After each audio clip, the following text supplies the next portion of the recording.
शिवानी श्रीवास्तव, वर्तमान में आप Netaji Subhash Chandra Bose girls PG college Lucknow में गृह विज्ञान विभाग में कार्यरत हैं। कॉलेज में आप IQAC की डायरेक्टर हैं। इसके साथ ही ये इसके साथ ही आप महाविद्यालय में चीफ प्रॉक्टर, रिसर्च एवं डेवलपमेंट कमेटी की डायरेक्टर भी हैं। मैम के द्वारा कई नेशनल इंटरनेशनल सेमिनार का संचालन भी किया जा चुका है। रिसर्च एवं टीचिंग का 23 साल का अनुभव है आपका। साथ ही मैम के द्वारा 25 से अधिक शोध पत्र UGC केयर लिस्ट जर्नल तथा स्कोपस जर्नल में प्रकाशित किए जा चुके हैं। आपके अब तक के कार्यकाल में आपकी 6 पुस्तकें भी प्रकाशित हो चुकी हैं। 2 रिसर्च प्रोजेक्ट हैं, 4 PhD स्कॉलर भी आपके अंडर में अब तक हो चुके हैं। मैम लखनऊ विश्वविद्यालय, ख्वाजा मोइनुद्दीन चिश्ती, बीर बहादुर सिंह पूर्वांचल विश्वविद्यालय और बोर्ड ऑफ स्टडीज के मेंबर भी हैं। और बहुत खुशी की बात है कि मैम ने भी प्रिंसिपलशिप की परीक्षा पास कर ली है। हम आपके लिए मैम क्या कहें, बस इतना बोलेंगे कि स्वीकार आमंत्रण किया, रखा हमारा मान, कैसे करें कृतज्ञता, स्वागत है श्रीमान। आज मैम आप हम सबको करिकुलम एस्पेक्ट्स के बारे में बताएंगी। मैम शिवानी श्रीवास्तव, मैम आपका स्वागत है इस पटल पर। Thank you so much. इस आभासी मंच पे जुड़े हुए सभी विद्वजनों का मैं स्वागत करती हूँ और मैं हृदय से धन्यवाद देती हूँ अंशु मैडम का, जो कि खुनखुंजी महाविद्यालय में प्राचार्य के पद पर आसीन हैं। आपके एक अति दूरदर्शी कल्पना का आज कल से उसका साकार रूप हम लोग होता देख रहे हैं। इस 10 दिवसीय कार्यशाला का आयोजन उन्होंने कई महाविद्यालयों और कई देश के कई प्रदेशों से वो लोगों को जोड़कर ये बहुत ही अ, अच्छा सा एक वर्कशॉप का एक विजन लेकर के उन्होंने जो ऑर्गेनाइज किया है, वो बहुत ही अ, जिसको कहते हैं कि प्रशंसनीय है। और मैं इस पूरे वर्कशॉप या कार्यशाला की एक हिस्सा के रूप में आपके समक्ष प्रस्तुत हूँ। इसके लिए मैं आपका हृदय से धन्यवाद देती हूँ। आज की जो वर्कशॉप थी, इसमें मैडम का जो अंशु मैडम का विशेष मन था, वो उन्होंने मुझे जो बताया वो ये था कि नेक्स्ट के नाम से कई महाविद्यालय झिझकते हैं, और वास्तव में नैक कराना है ये मालूम होने के बाद भी कई महाविद्यालयों में इसके प्रति झिझक बनी हुई है। इस झिझक को खत्म करने के लिए और इस प्रक्रिया को पूर्ण रूप से जानने के लिए जो इंट्रोडक्टरी स्पीच आप मेरी तरफ से चाह रही थी, जो मुझे लगा कि मैं आपके समक्ष एक IQAC कोऑर्डिनेटर के तौर पर अपने अनुभव के आधार पर मैं आपको शेयर कर पाऊंगी, इसके लिए मैं आप सभी के समक्ष उपस्थित हूँ। एक बार फिर से महाविद्यालय परिवार का मैं हार्दिक धन्यवाद देती हूँ कि आपने मुझे इस कार्य के लिए आमंत्रित किया। इसके लिए मैं अपनी एक स्क्रीन शेयर करना चाहती हूँ।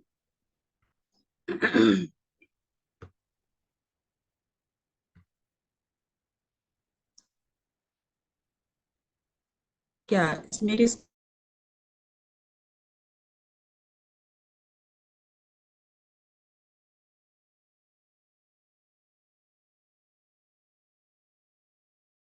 Ma'am, Anshu ma'am, is it? हाँ, शो हो रही है। Okay okay, thank you so much. तो मेरा टॉपिक आज का जो दैट मीन्स की जो आप शुरुआत जो करना चाहते हैं, जो लोग शुरू करना चाहते हैं नए के लिए, थोड़ा सा झिझक रहे हैं या फिर उनको बहुत बड़ी बात लगती है, उनके लिए थोड़ा सा मैं अपने अनुभव के आधार पर कुछ मैंने प्रेजेंटेशंस बनाए हैं, वो आपके समक्ष प्रस्तुत करना चाहूंगी। सबसे पहले तो आप जैसे कि कल मैडम ने बताया कि कुछ प्रेजेंटेशंस आपके हुए थे। उस प्रेजेंटेशन में उन्होंने बताया था कि नैक क्यों करना आवश्यक है। काफी महत्वपूर्ण जानकारियां कल के प्रेजेंटेशन में मिली हैं। बहुत ही संक्षिप्त में और बहुत ही सरल शब्दों में उन्होंने बताया था कि नैक क्यों कराना है, कैसे कराना चाहिए, पीयर टीम विजिट क्या करती है, और एसएसआर कैसे बनाना चाहिए, इत्यादि इत्यादि। तो बहुत अलग अलग बड़ी बड़ी बातों पे ना जाकर के जो आज की वास्तविकता है, नेक क्यों कराना चाहिए, मेरे हिसाब से दो तीन पॉइंट्स बहुत जरूरी हैं, जिसको अगर हम ध्यान में रखें तो शायद हम इसको अवॉइड नहीं कर पाएंगे। पहला तो ये है कि अगर आपके महाविद्यालय को किसी भी प्रकार की यूजीसी एड चाहिए या कोई नया प्रोग्राम शुरू करना है आपको, तो उसके लिए नैक एक्रीडिटेशन बहुत आवश्यक है। आपके हायर एजुकेशन इंस्टीट्यूट में इसका एक्रीडिटेशन होने के बाद ही यूजीसी आपको नए प्रोग्राम चलाने की अनुमति देगी या फिर आपको किसी भी प्रकार का ग्रांट देगी। दूसरा, जो फर्दर इसका आने वाला है, आगे आने वाले दिनों में भी इसका हम लोग प्रत्यक्ष प्रभाव देखेंगे कि किसी भी स्टूडेंट जो कि हमारे हायर एजुकेशन इंस्टीट्यूशन में पढ़ रहा है, स्कॉलरशिप के लिए भी उस इंस्टीट्यूशन का नैक एक्रीडिटेशन होना जरूरी है। तो ये भी एक आवश्यक पॉइंट है जिसके लिए कि हम लोग को नैक एक्रीडिटेशन की तरफ जाना चाहिए। तीसरी बहुत बड़ी बात हमारे अपने हायर एजुकेशन इंस्टीट्यूशन के लिए कि आप अपने इंस्टीट्यूशन में, अपने संगठन में किसी प्रकार का क्वालिटी इनिशिएटिव लेते हैं, किसी अच्छे कार्य को शुरू करते हैं, उसको सस्टेन कर सकते हैं और उसको और आगे बढ़ा सकते हैं। तो ये तीन पॉइंट्स हैं जो कि हम, मेरे समझ से किसी भी इंस्टीट्यूशन के लिए आवश्यक है कि हम अपने नैक एक्रेडिटेशन को कराएं। और सबसे बड़ी चीज जो नैक कहती है, जैसा कि कल सर ने बताया, कि हम खुद अपने संगठन की, जहाँ पे हम काम कर रहे हैं, उसके स्ट्रेंथ, वीकनेस, अपॉर्चुनिटीज और थ्रेट्स को भी जान सकेंगे कि हमारे अंदर क्या कमियां हैं, क्या शक्तियां हैं, जिसके आधार पर हम आगे अपने प्लान को, अपने विजन को पूरा कर सकेंगे। जो रजिस्ट्रेशन का प्रोसेस है, मेरे ख्याल से कई सारे कॉलेजेस ऐसे हैं वो जो ऑलरेडी रजिस्टर्ड हैं। जो पहली बार रजिस्ट्रेशन करना चाह रहे हैं वो सीधे www.nac.in पर ब्राउज करते हैं, और रजिस्ट्रेशन अगर आपका ऑलरेडी हो चुका है तो रजिस्टर्ड वाले में आप क्लिक करेंगे, अदरवाइज आप गेट रजिस्ट्रेशन, न्यू रजिस्ट्रेशन पे क्लिक करते हैं। तो उस रजिस्ट्रेशन की प्रक्रिया में वो कई सारी आपसे सूचनाएं महाविद्यालय के लिए के से संबंधित मांगता है। उसको आप करने के बाद इस रजिस्ट्रेशन को प्राप्त कर सकते हैं। जैसे आपका AISHE में रजिस्ट्रेशन है, उसका जो अल्फा न्यूमेरिक उसका रजिस्ट्रेशन नंबर होता है वो मांगता है। इसके अलावा वहाँ के इंस्टीट्यूट का ईमेल आईडी, वेबसाइट एड्रेस और फोन नंबर, जो कि ऐसा फोन नंबर जो कि नैक विजिट के दौरान हर एक्टिव रहे और उससे संपर्क किया जा सके, किसी भी नैक टीम को नैक से संबंधित किसी कार्य को बताने के लिए वो अवेलेबल रहे। तो इस तरीके की आपकी सूचनाओं को मांगने के बाद वो आपका रजिस्ट्रेशन कर देता है। मोबाइल नंबर और इंस्टीट्यूशनल मेल आईडी भी इसमें मांगे जाते हैं। इसके बाद जब रजिस्ट्रेशन आपका हो जाता है तो वो आपके इंस्टीट्यूट के मेल आईडी पर वो एक मेल भेजता है, और उस मेल पर आपके जो रजिस्टर्ड मेल आईडी का आईडी है और उसका पासवर्ड है वो भेजा जाता है। आईडी जनरली कॉलेज की जो मेल आईडी होती है उसको आईडी माना जाता है, और पासवर्ड आप उसको चेंज करके अब अपना पासवर्ड यूज करके आगे काम शुरू कर सकते हैं। ये रही बात आपकी रजिस्ट्रेशन की। नैक में आपका रजिस्ट्रेशन हो जाने के बाद आपको रेगुलरली अपने AQAR सबमिट करने होते हैं। AQAR सबमिट कर, AQAR आपको जैसा मालूम होगा, कल भी आपको बताया होगा, एनुअल क्वालिटी एश्योरेंस रिपोर्ट। तो इस रिपोर्ट को आपको एनुअली भरना होता है, हर साल भरना होता है। जो इंस्टीट्यूट पहली बार नैक के लिए जाते हैं उनसे ये शर्त नैक ने कह रखी है, या तो 6 साल उनका हो चुका हो इस्टेब्लिशमेंट का, या 2 साल का उनका पासिंग ईयर के बच्चे निकल चुके हों। तो उन लोगों के लिए वो पहली बार AQAR भरते हैं।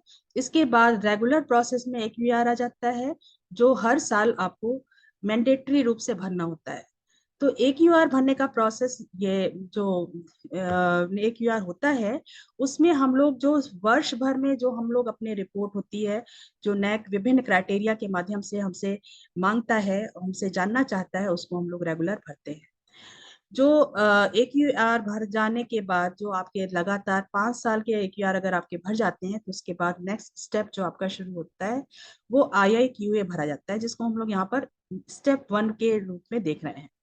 ये IIQA जो सर ने भी आपको कल बताया होगा, जिसमें कि हम लोग नैक के लिए तैयार हैं, ऐसा नैक टीम को बताने के लिए और फर्दर प्रोसेस को शुरुआत करने के लिए IIQA फॉर्म भरा जाता है। IIQA भरने के बाद आपको 15 दिन के अंदर आ जाती है कि आपका जो IIQA है वो एक्सेप्टेड है या फिर रिजेक्टेड है। अगर एक्सेप्टेड होता है तो फर्दर आगे की प्रक्रिया शुरू होती है। अगर रिजेक्ट हो जाता है तो आपको 2 और चांस दिए जाते हैं, ताकि आप सेम फीस में, IIQA की फीस होती है, और आपको ये भी पता ही होगा, या फिर आप अगर रजिस्ट्रेशन के बाद जो आपके कॉलेज का जो विंडो ओपन होता है उसी पे ही सारा प्रोसेस हमें फर्दर करना होता है। न किसी भी प्रकार से टेलीफोनिक कम्युनिकेशन को नहीं करती है। हम लोग को उसी पोर्टल पे जाकर के, उसी विंडो पर के जाकर के अपने सारे काम करने होते हैं। अगर आप नैक वाला पोर्टल खोलेंगे तो उसमें IIQA का पोर्टल अलग से दिखेगा, और आगे जैसे जैसे आप जाते जाएंगे उसकी प्रक्रिया आगे बढ़ती चली जाएगी। तो IIQA एक्सेप्ट होने के बाद फिर आगे की प्रक्रिया स्टेप 2 पे जाते हैं, और रिजेक्ट होने के केस में 2 और चांस नैक देता है आपको कि सेम फीस में आप उस प्रक्रिया को आगे बढ़ा सकते हैं।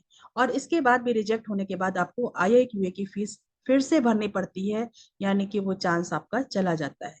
ये हो गया IIQA। इसके बाद IIQA भरने के बाद फिर जो नेक्स्ट स्टेप आता है वो आता है आपका स्टेप 2, जो कि SSR प्रिपरेशन का होता है, SSR सबमिशन का होता है।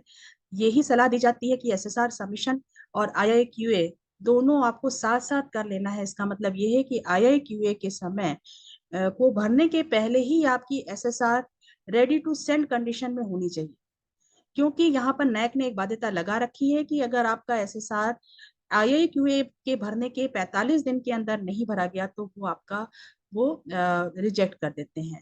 तो इसका मतलब ये है कि आपको SSR इन एडवांस आपको पूरा कंप्लीट करके रखना है, और इसके बाद IIQA के सबमिट होने के 45 दिन के अंदर ही आपको SSR का भी सबमिशन कर देना होता है।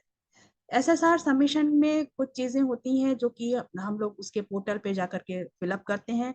SSR पूरे नेक का समझ लीजिए कि आप रीढ़ की हड्डी होती है, और इसको भरते समय बहुत ही कॉन्शियस होकर भरना होता है। इसमें कई सारी उनके SOPs हैं, उनके डायरेक्शंस हैं, उनको देखते हुए इसको आपको फिल करना है। इसमें इंस्टीट्यूशनल प्रोफाइल है, एक्सटेंडेड प्रोफाइल है, क्वालिटी फ्रेमवर्क है, और एग्जीक्यूटिव समरी है, जो एज ए होल आपको पूरे पूरे 5 साल के, पीछे 5 साल के सालों का जो एक साथ रिपोर्ट होती है वो रिपोर्ट के रूप में देनी होती है। इसके आगे बढ़ते हैं। SSR के बाद ही हमारा काम खत्म नहीं हो जाता, SSR के बाद ही हमारा DVV प्रोसेस शुरू हो जाता है। हम बहुत ज्यादा डिटेल में इसके आगे नहीं जाने वाले हैं, क्योंकि आगे भी जो वक्तागण होंगे वो इस बारे में आपको कोई ना कोई जानकारी देंगे, और ये सारी जानकारियां आपको नैक की वेबसाइट पर वीडियो ट्यूटोरियल के रूप में भी उपलब्ध हैं, और इसके कई सारे मैनुअल्स भी हैं जिसपे आप क्या इसको पढ़ सकते हैं। बहुत शॉर्ट में बताते हुए DVV प्रोसेस आपको मैं बताना चाहूंगी कि DVV प्रोसेस होता है data validation and verification process.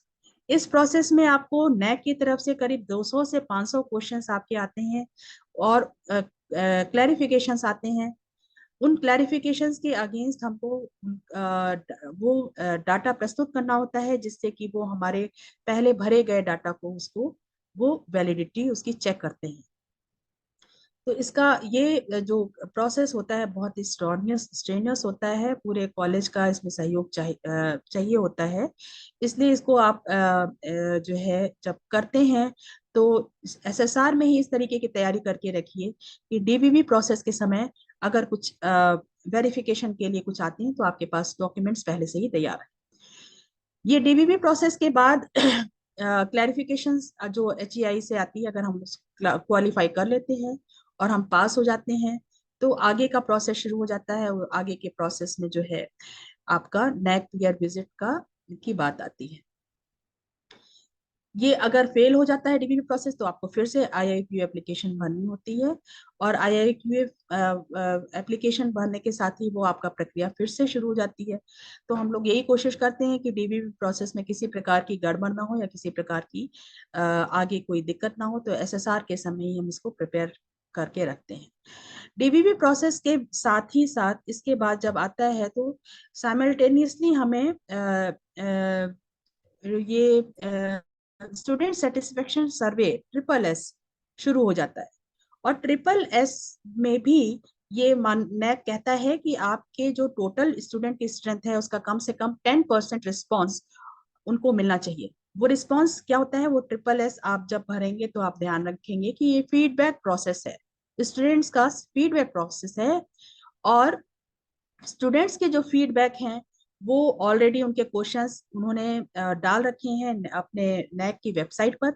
हम लोग इसकी तैयारी करते हैं, हम लोग ऑलरेडी इसका प्रैक्टिस करवाते हैं स्टूडेंट से, ताकि जो नैक की जो 10% मिनिमम 10% वाला जो उनका फाउंडेशन है वो पूरा हो सके, और इसको जो इस वाली प्रक्रिया को हम लोग पूरा कर सकें डीबीबी प्रोसेस के साथ साथ जो ट्रिपल एस की प्रक्रिया हो रही है।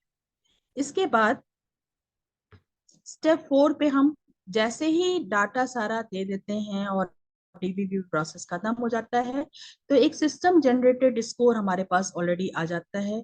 और उसके बाद 30 दिन के अंदर हमें मेल आ जाती है पोर्टल पे कि अब आप जो है पीयर टीम विजिट के लिए तैयार हैं। तो वो पीयर टीम विजिट के लिए आपको डेट सजेस्ट करनी होती है। और पीयर टीम विजिट अब जो नया फ्रेमवर्क है जिसको हम लोग आरएएफ जानते हैं, रिवाइज्ड एक्रीडिटेशन फ्रेमवर्क। इस एक्रीडिटेशन फ्रेमवर्क में जैसा कि आपको पहले भी मालूम है कि 70% ऑनलाइन वेरिफिकेशन है और 30% पीयर टीम विजिट आपको उसका वैलिडेशन करती है। तो जो 30% जो के लिए जो नैक की पीयर टीम आ रही होती है, पीटीवी जो आती है, उसका आपको अभी इस वाले जो फ्रेमवर्क में बिल्कुल भी अंदाजा नहीं मिलेगा, क्योंकि वो नैक सीक्रेट रखती है। वो डायरेक्टली आपके पास महाविद्यालय में जिस डेट को आपने आपने सजेस्ट किया है उस पे वो उपस्थित हो जाएगी और अपना काम शुरू कर देगी। उनके रुकने का, उनके लॉजिस्टिक का, उनके किसी भी तरीके का खर्चा आपको नहीं देना है, वो नैक टीम अपने आप से करती है। तो इसका अर्थ ये है कि नैक पीयर टीम विजिट आपकी जो आपकी क्वालिटेटिव डाटा है उसको चेक करने के लिए आती है। क्वांटिटेटिव डाटा के लिए आपके पास जो डीबीबी प्रोसेस है उससे चेक होता है। और ये बहुत बड़ी खास बात ये है कि थर्ड पार्टी चेक इसमें करती है, तो किसी भी तरीके का जो पार्शियलिटी की संभावना इसमें कम भी है। कि पहले के दिनों में जो हम लोग कहते थे कि आपका मानवीय रहता था कि किसी भी प्रकार की त्रुटि को इग्नोर करके भी पीयर टीम विजिट कई बार मानवीय पक्ष भी लेती थी। तो वो वाला भी सिस्टम अब खत्म हो गया है। अब चूंकि ये डाटा आपका स्कोर जो डाटा जा रहा है वो पीयर टीम विजिट का वो क्वालिटेटिव और क्वांटिटेटिव डाटा जो जा रहा है वो आपका सिस्टम जनरेटेड वो चेकिंग होती है और सिस्टम जनरेटेड आपका मार्क्स होते हैं। ये स्टेप 5 है। स्टेप 5 के बाद नेक्स्ट स्टेप में आपका जो इनपुट जो क्वालिटेटिव डाटा है वहां से इनपुट लेकर के और जो आउटपुट डाटा है उनसे दोनों को मिलाकर दोनों को कंसोलिडेटेड रूप में करके ये लोग हम लोग को एचईआई की अपने हायर एजुकेशन इंस्टीट्यूट की रैंकिंग प्रोवाइड कर देते हैं। तो ये सारी बातें तो हो गई जब हम ये पूरा नैक का प्रोसेस है रजिस्ट्रेशन से लेकर के आपको मिलने लास्ट ग्रेडिंग मिलने तक का, जो कि सब चीज प्री डिसाइडेड है, प्री डिस्क्राइब्ड है, जिस समझ के और अपने प्रक्रिया को पूरा कर सकते हैं। मेरा जो पॉइंट है, चूंकि आज 2 प्रेजेंटेशन है, मुझे ये बताया गया कि आप जल्द ही अपना प्रेजेंटेशन खत्म करेंगे, तो नेक्स्ट प्रेजेंटेशन आपका क्राइटेरिया 1 पे हम स्टार्ट करेंगे। तो मेरा जो पॉइंट है वो आज ये था कि हम मेरे पर्सनल एक्सपीरियंस पे as an IQAC coordinator data collect करना, डाटा को कंपाइल करना और डाटा को एक साथ करके उसको कहाँ पे क्या यूज कर बहुत मुश्किल काम काम होता है, बहुत मुश्किल टास्क होता है। तो मेरे हिसाब से इसको पूरा इसको लेने के लिए आपको क्या क्या चीजें कर सकते हैं आप, ये सजेशंस के रूप में मैं आपको दिखाना चाहूंगी। आईक्यूसी कोऑर्डिनेटर का बहुत बड़ा रोल होता है आपके इंस्टीट्यूट की क्वालिटी को बढ़ाने के लिए और उसके इंस्टीट्यूट की क्वालिटी को सस्टेन करने के लिए।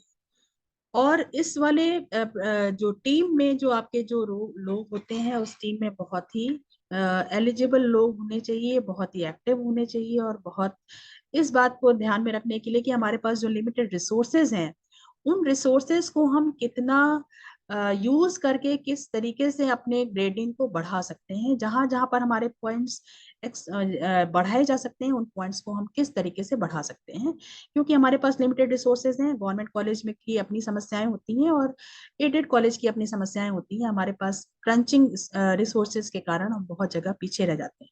तो लेकिन जो हमारे पास उपलब्ध संसाधन है, उनमें हम किस तरीके से बेहतर परफॉर्म करके अच्छी ग्रेडिंग को प्राप्त कर सकते हैं, ये हमें इस टीम को और महाविद्यालय के जो प्राचार्य हैं, जो मुखिया हैं, उनको सोचना होगा। तो जो आपको डाटा कलेक्ट करने के लिए मैंने तीन चार चीजें हमने उसको पूरे क्राइटेरिया 1 से लेकर क्राइटेरिया 7 तक की जो डाटा है उनको कलेक्ट करने के लिए तीन चार प्रोफाइल हमने बना के रखे थे, जिसमें कि हम पहला प्रोफाइल था जिसको कि हम पर्सनल प्रोफाइल के तौर पे लेते हैं, और हर साल एकेडमिक ऑडिट के तौर पर हम महाविद्यालय में इसको एक फॉर्म के रूप में एक डिस्ट्रीब्यूट किया जाता है, और हर एक फैकल्टी मेंबर को इसको फिलअप करके भरने के रूप में हो जाता है। तो हम इसको नैक में एकेडमिक ऑडिट के तौर पर, इंटरनल एकेडमिक ऑडिट के तौर पर शो भी करते हैं, और इससे प्राप्त हुई जो जानकारियां हैं उसको विभिन्न AQAR के विभिन्न क्राइटेरिया में इसको डिस्ट्रीब्यूट करके इससे हम डाटा का कलेक्शन भी कर लेते हैं। तो जो पर्सनल प्रोफाइल है, सबसे पहले पर्सनल प्रोफाइल में जो भी फैकल्टी मेंबर है, उसको कौन कौन सी कमिटीज असाइन की गई हैं और वो किस कमेटी में किस पोजीशन पे है, जैसे प्रभारी आपने बनाया हेड है, वो तो हेड या फिर सदस्य है, तो इसका डिस्क्रिप्शन देगा। इसके बाद वो अपना रिसर्च पब्लिकेशंस का डिस्क्रिप्शन देगा, क्योंकि ये एनुअल रिपोर्ट होती है, तो हर साल अपने पब्लिकेशंस को अपडेट करने के लिए और हर साल के पब्लिकेशंस को ईयर वाइज दिखाने के लिए हमको ये डाटा की जरूरत होती है। तो इसलिए आपको ये रिसर्च पब्लिकेशंस का डिटेल लेना है। बुक्स और चैप्टर्स, चैप्टर इन बुक का डिटेल लेना होता है, जो कि आप हर एक फैकल्टी से लेंगे। और नेशनल और इंटरनेशनल कॉन्फ्रेंस में या सिंपोजिया में या वर्कशॉप में जो भी आपने पेपर पब्लिश किया है उसका डिटेल लेना है, उसका पार्टिसिपेशन लेना है। प्रोफेशनल डेवलपमेंट प्रोग्राम में जैसे कि रिसर्च मेथोलॉजी का कोई कोर्स किया हो, या आपने ओरिएंटेशन किया है या रिफ्रेशर किया है, उसका आप डिटेल ले सकते हैं। हर एक फैकल्टी अगर कोई बोर्ड ऑफ स्टडीज में पार्टिसिपेट कर रही है, DRC में पार्टिसिपेट कर रही है, या किसी और महत्वपूर्ण पदों पर वो काम के महत्वपूर्ण मेंबर के रूप में किसी जगह काम कर रही है, उसका अगर डिटेल ले सकते हैं आप। हर एक स्टूडेंट, हर एक जो आपका फैकल्टी मेंबर है उसके अंडर में कितने PhD स्टूडेंट्स हैं, क्योंकि आपने देख रखा है कि इस समय लखनऊ यूनिवर्सिटी और दूसरी यूनिवर्सिटीज ने भी PhD के बच्चों को फैकल्टी में, कॉलेजेस में भी देना शुरू किया है, तो आप उनका डिटेल ले सकते हैं। फैकल्टी मेंबर ने अगर कोई प्रोजेक्ट हासिल किया है उसका डिटेल ले सकते हैं। इसके अलावा उसका अगर कोई पेटेंट है तो आप उसको ले सकते हैं। आपकी फैकल्टी अगर कहीं से गेस्ट लेक्चर बुला करके या इनवाइटेड लेक्चर बुलाती है अपने डिपार्टमेंट में, उसका डिटेल ले सकते हैं, या वो एज ए गेस्ट लेक्चर कहीं जाता है किसी तरीके का लेक्चर देने के लिए, उसका डिटेल ले सकते हैं। फील्ड विजिट का डिटेल, प्रोजेक्ट जो आप करा रहे हैं, डिसर्टेशन, उसका डिटेल ले सकते हैं। इसके अलावा एक बहुत महत्वपूर्ण जानकारी, अब जो लेटेस्ट आ रहे हैं AQR, क्योंकि चेंज होते रहते हैं, अब उसमें एक चीज आ रही है लेटेस्ट में कि आपने ICT टूल का क्या यूज किया है। तो ICT tool as a whole college का जानने के लिए डिपार्टमेंटल लेवल पे इसकी जानकारी लेना आवश्यक हो जाता है, तो ये जानकारी भी आप उनके माध्यम से ले सकते हैं। ICT टूल में जब हम जानकारी लेते हैं तो एक आध उसमें फोटोग्राफ्स उनकी ले सकते हैं बच्चों को पढ़ाते हुए, और साथ का उनकी अटेंडेंस, ये सारी चीजें रिकॉर्ड में नैक की उसमें क्राइटेरिया में मांगी जाती हैं। तो ये आपकी पर्सनल प्रोफाइल हो जाती है, जिसमें कि आप फैकल्टी में, यानी कि आपकी जो टीचिंग स्टाफ है, जो कि आपके यहाँ शिक्षण कार्य कर रहे हैं, उनका व्यक्तिगत जो अनुभव या व्यक्तिगत उनका अचीवमेंट भी महाविद्यालय का अचीवमेंट होता है। और उस व्यक्तिगत अचीवमेंट से महाविद्यालय का नाम भी रोशन होता है, उनकी ग्रेडिंग भी बढ़ती है और उनको मार्क्स भी अच्छे होते हैं। तो इस बात के लिए आप सभी जो हायर एजुकेशन के जो हेड होते हैं उनको प्रमोट करना चाहिए कि वो ज्यादा से ज्यादा इनकी तरफ जाएं। इस पर्सनल प्रोफाइल के बाद इंस्टीट्यूट में, हर एक इंस्टीट्यूशन में कुछ ना कोई डिपार्टमेंट होता है जो कि आपको टीचिंग में लगे होते हैं। तो जितने भी डिपार्टमेंट, जैसे मान लीजिए कि आपके यहाँ आर्ट्स, कॉमर्स और साइंस चलता है, तो आर्ट्स में कई सारे डिपार्टमेंट हैं। उन डिपार्टमेंट में, अलग अलग डिपार्टमेंट में एक एक दो दो टीचर्स होते हैं।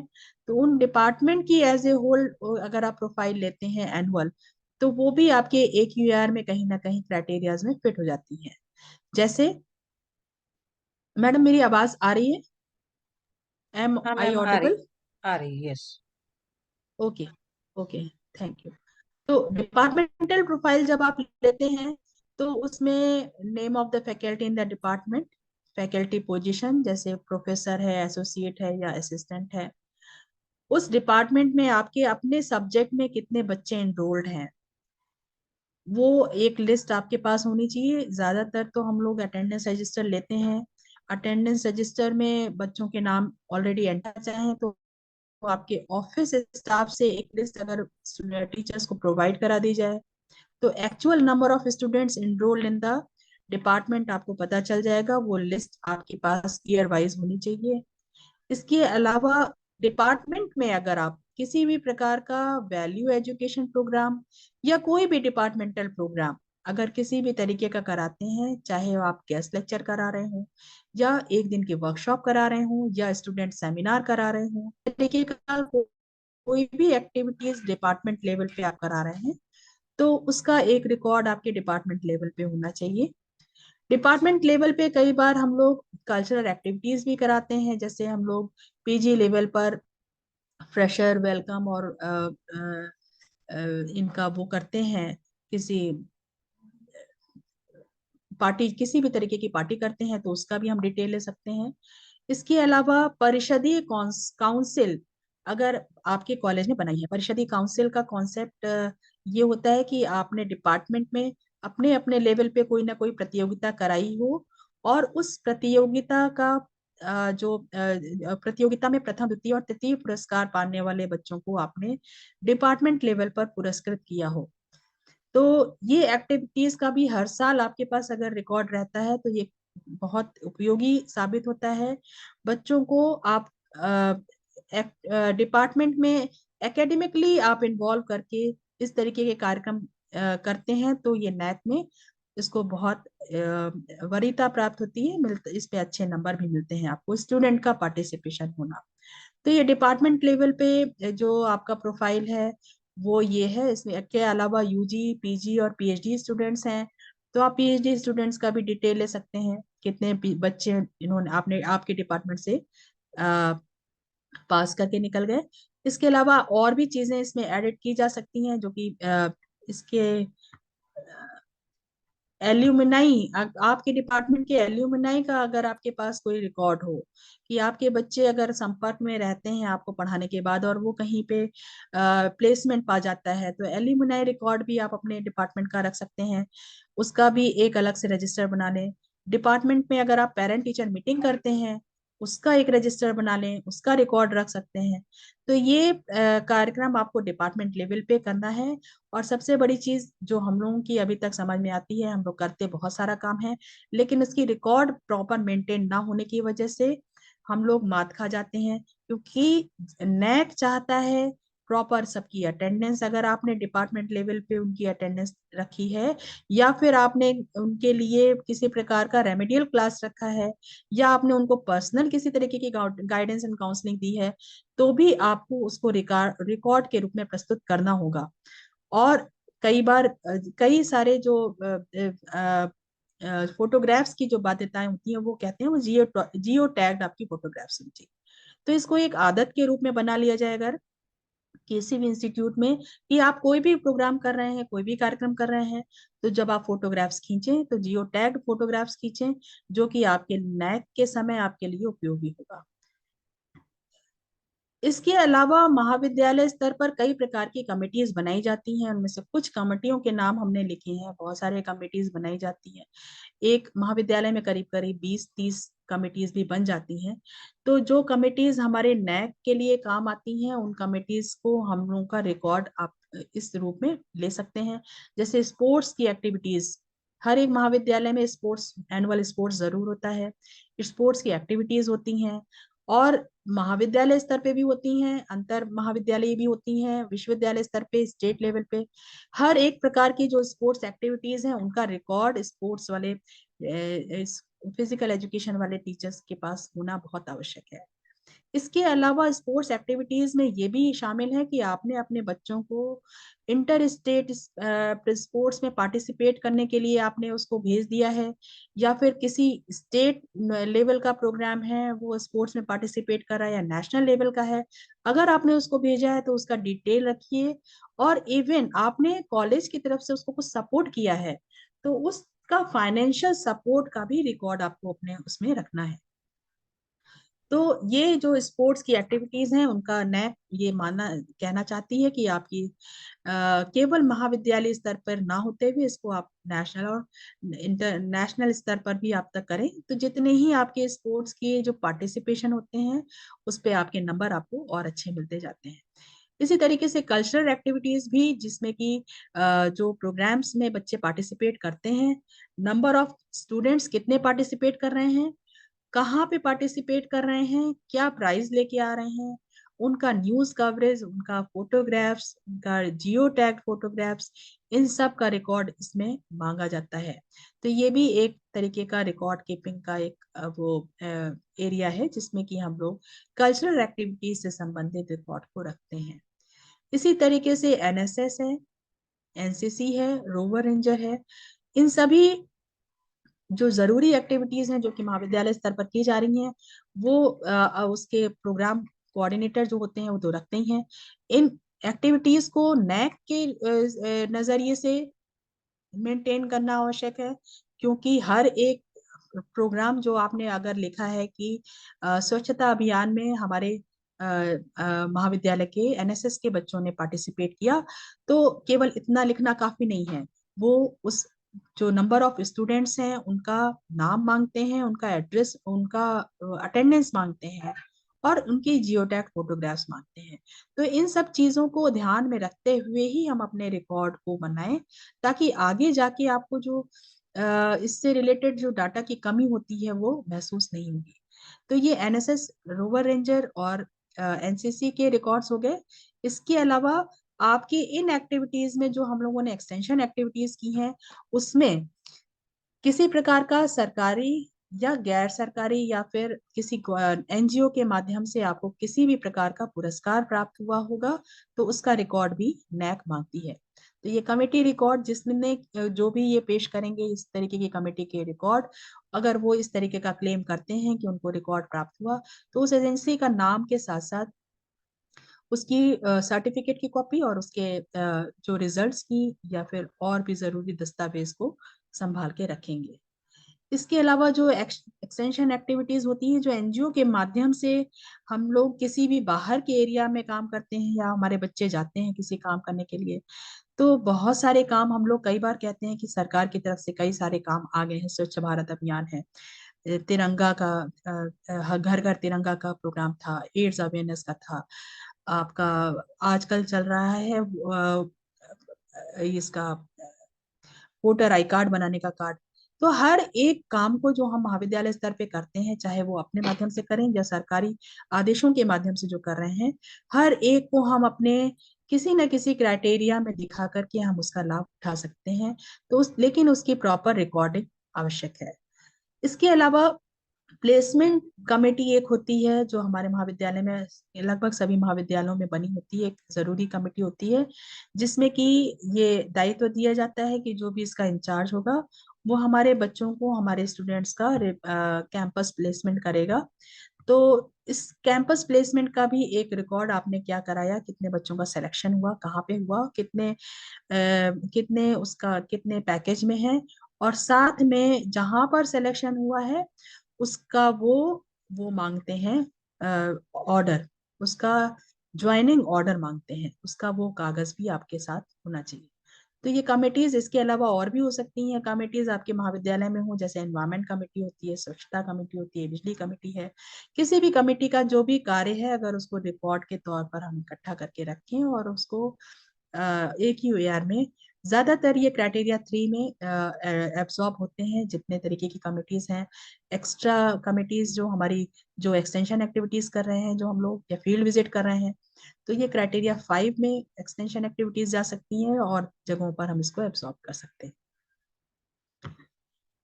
इसके अलावा एल्यूमिनाई रिकॉर्ड भी चाहिए होता है। एल्यूमिनाई कमेटी जो होती है उसका बहुत बड़ा दायित्व तो ये होता है कि वो जो अपने इंस्टीट्यूशन का जो एल्यूमिनाई संघ है उसको रजिस्टर कराए।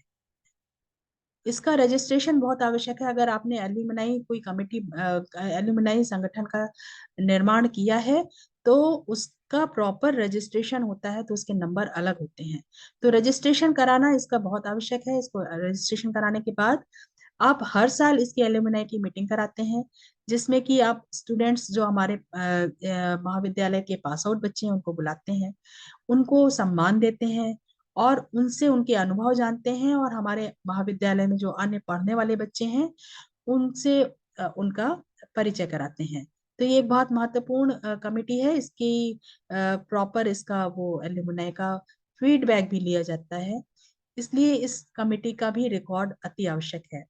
इसी तरीके से पेरेंट टीचर कमेटी होती है, जिसमें कि पेरेंट टीचर मीटिंग कराने का दायित्व दिया गया है। तो एक तरीके से स्टेक होल्डर पेरेंट्स होते हैं, एल्यूमिनाई होते हैं, इनका फीडबैक भी नैक मांगती है। तो अगर आप कमिटी के तौर पर इसको अपने महाविद्यालय में रखेंगे तो वो उसका रिकॉर्ड जरूर बना के रखेगा और हम इसको पेरेंट्स फीडबैक में इसका यूज कर पाएंगे। अभी हमने जैसा बताया एनवायरमेंट और स्वच्छता कमेटी है, उसको भी इस्तेमाल कर सकते हैं। एक कमेटी और महत्वपूर्ण है जो कि जेंडर इक्विटी है। तो जेंडर इक्विटी और स्टूडेंट्स रिड्रेसल सेल, जो कि हर महाविद्यालय में अति आवश्यक रूप से बनाना आवश्यक होता है। स्टूडेंट्स रिड्रेसल सेल में भी आपका स्टूडेंट्स फीडबैक लिया जा सकता है। इसके अलावा और जो इक्विटी डेवलपमेंट प्रोग्राम आपके महाविद्यालय में हो रहे हैं उसको भी आप एक कमेटी के रूप में इसका रिकॉर्ड रख सकते हैं और उसको हम लोग इस्तेमाल कर सकते हैं।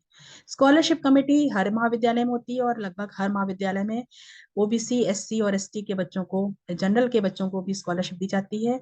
इस कमेटी का जो काम होता है वो हर साल जो बच्चे का स्कॉलरशिप पा रहे हैं उनका रिकॉर्ड रखना, और उनके बारे में उनका जो लिस्ट है वो लिस्ट भी उसके जो स्कॉलरशिप कितने बच्चों को प्राप्त हुई उसमें लगाना होता है। तो इस रिकॉर्ड के रूप में आप एक क्राइटेरिया का, ये जो क्राइटेरिया 5 में इसका इस्तेमाल होता है और इसको हम लोग वहां पर रिकॉर्ड के रूप में दिखाते हैं। इसके साथ ही ऑफिस से भी बहुत सारे रिकॉर्ड हम लोग को चाहिए होते हैं। तो डिपार्टमेंटल प्रोफाइल और आपकी डिपार्टमेंट प्रोफाइल, पर्सनल प्रोफाइल और कमिटीज की प्रोफाइल, कमिटीज के अलग अलग रिकॉर्ड के साथ चौथा जो मेरे हिसाब से जो महत्वपूर्ण स्थान है जहां से हमें डाटा मिलना होता है वो होता है ऑफिस और लाइब्रेरी। तो वो ऑफिस और लाइब्रेरी से जो रिकॉर्ड्स नैक मांगता है वो बजट हमारे कॉलेज को कितना मिला और उसका कितना इस्तेमाल हुआ, इसकी इसकी एक रिपोर्ट जाती है। और साथ में जब इसका डीबीबी प्रोसेस होता है या एसएसआर में जब इसको भरा जाता है तो वो इसकी ऑडिटेड कॉपी भी मांगते हैं। तो बेहतर होगा कि हर साल इसकी रिपोर्ट हम लोग लेके रखें कि हमको कॉलेज में कितना बजट मिला, सैलरी के अतिरिक्त जो भी बजट मिला वो इसमें इंक्लूड किया जाता है, वो बजट और कितना एलोकेट हुआ और कितना हम लोगों ने उसमें यूटिलाइज किया। तो इसका रिकॉर्ड चाहिए होता है। आपने अपने महाविद्यालय में इंफ्रास्ट्रक्चर को कितना बढ़ाया, इंफ्रास्ट्रक्चर, और या फिर आपने कोई, अगर आपने बिल्डिंग बढ़ाई है, बिल्डिंग का कोई पार्ट बढ़ाया है, या फिर आपने कोई अलग से कोई रूम बनाया है, स्मार्ट रूम बनाया है, तो वो ऑगमेंटेशन भी जो है लाइब्रेरी से प्राप्त होगा। आपको वहां से इसका रिकॉर्ड ले सकते हैं। ये भी नैक क्राइटेरिया 2 में मांगता है, इस क्राइटेरिया 4 में इसका जिक्र है और इसमें वहां पर इसका डाटा लिया जाता है। क्राइटेरिया 4 में ही लाइब्रेरी का रिकॉर्ड है, बहुत महत्वपूर्ण रिकॉर्ड होता है। लाइब्रेरी भी हमारे महाविद्यालय का एक महत्वपूर्ण अंग है और इसके बारे में नैक बहुत सीरियस है। उसका कहना है कि लाइब्रेरी एक्टिव होनी चाहिए और लाइब्रेरी अपडेटेड होनी चाहिए, बहुत सारी किताबें होनी चाहिए और अब इसको लेटेस्ट जो आईएलएमएस है इससे भी इसको समृद्ध होना चाहिए। डिजिटल लाइब्रेरी भी नैक उसको रिकॉग्नाइज करता है, इसलिए लाइब्रेरी भी जो है आपका एक रिकॉर्ड का माध्यम है, यहाँ से भी आपको रिकॉर्ड लेना है। तो लाइब्रेरियन जो भी है उनसे आप रिकॉर्ड ले सकते हैं इससे संबंधित। तो लाइब्रेरी में जो किताबें आपके पास थी और कितनी आपने अलग से अलग मंगाई, जर्नल्स आपके पास कितने थे, कितने उस साल आपने एडिशन किए हैं, ई कंटेंट आपने उस साल कितने बढ़ाए हैं, तो ये सारे जो हैं आपके लाइब्रेरी से रिलेटेड जानकारी है। आपका ऑफिस ही ये बताता है कि आपके महाविद्यालय में कितने कंप्यूटर्स थे और आपके महाविद्यालय में कितने कंप्यूटर्स हर साल और ऐड किए जा रहे हैं। तो ये रिकॉर्ड भी आपको चाहिए होगा। अगर आपने महाविद्यालय में वाईफाई लगाया हुआ है तो उसका बैंडविड्थ कितना चाहिए, ये रिकॉर्ड भी चाहिए। इसके अलावा आपने मेंटेनेंस पे कितना खर्च किया है, यानी इंफ्रास्ट्रक्चर के मेंटेनेंस पे आपने कितना खर्च किया है, वो भी आपको रिकॉर्ड लाइब्रेरी ऑफिस से प्राप्त होगा। तो ये सारे रिकॉर्ड्स अगर हम देखें जो हमने पूरा मिलाकर के क्राइटेरिया 1 से लेकर क्राइटेरिया 7 तक कि कोई भी रिकॉर्ड्स आपको कहाँ से मिल सकते हैं, इसकी एक हमने सूची बनाई थी, ये आपके फर्दर काम आ सकती है। इसके अलावा आपको अपनी वेबसाइट पे भी अपग्रेडेशन करना है। आपकी कॉलेज की वेबसाइट एक्टिव होनी चाहिए, दिखनी चाहिए, सुंदर लगनी चाहिए और जो भी नैक डिमांड करता है जिस भी आईडी की या फिर जिसको कहते हैं वेब लिंक की, कि उस वेब लिंक पे पर्टिकुलर वो चीज वहां पर शो होनी चाहिए। ये चीजें नैक बहुत इसके मामले में पर्टिकुलर है। तो आपकी कॉलेज की वेबसाइट पर मिनिमम क्या क्या चीजें होनी चाहिए उसकी लिस्टिंग मैंने की है, जिसमें कि है आपके कॉलेज का विजन और मिशन क्या होना चाहिए, वो डिस्प्ले हो। आपके एकेडमिक ईयर जो आपका चल रहा है उसका एकेडमिक कैलेंडर, इसका लेटेस्ट एकेडमिक ईयर आपके वेबसाइट पर शो होना चाहिए। एक एक्टिव उसका कॉर्नर है आईपीएससी और नैक कमेटी का, जिसमें कि नैक कमेटी या फिर आईपीएससी का जो स्ट्रक्चर होता है, जो कि कल सर ने आपको बताया कि कौन कौन से लोग आईपीएससी कमेटी में रह सकते हैं, उसकी एक पूरी कमेटी का एक स्ट्रक्चर का वहां पर डिस्प्ले होना चाहिए कि आपकी कमेटी में आईपीएससी में कौन कौन लोग हैं। इनकी मीटिंग्स की रेगुलर रिपोर्ट होनी चाहिए, रेगुलर एक्शन टेकन रिपोर्ट्स होनी चाहिए, या फिर उसके आगे फर्दर जो आपने काम किए हैं उसके पूरी आईक्यूएससी का पूरा पूरा रिकॉर्ड आपके वेबसाइट पर शो होना चाहिए। तो ये तो हो गया आईपीएससी का। और इसके अलावा नैक ही ब्रॉड उसमें करके आपने वहां पर एक ही एआर रिपोर्ट्स भी अपलोड करनी होती है, क्योंकि जैसे ही आप एक ही रिपोर्ट्स दाखिल करते हैं, भरते हैं, उसको सबमिट करने के बाद वो नैक कुछ दिनों बाद उसका एक्सेप्टेंस देता है। अगर आप में आपके AQAR में कोई रिव्यू होता है तो वो रिव्यू भेजेगा, अदरवाइज उसको एक्सेप्ट करेगा।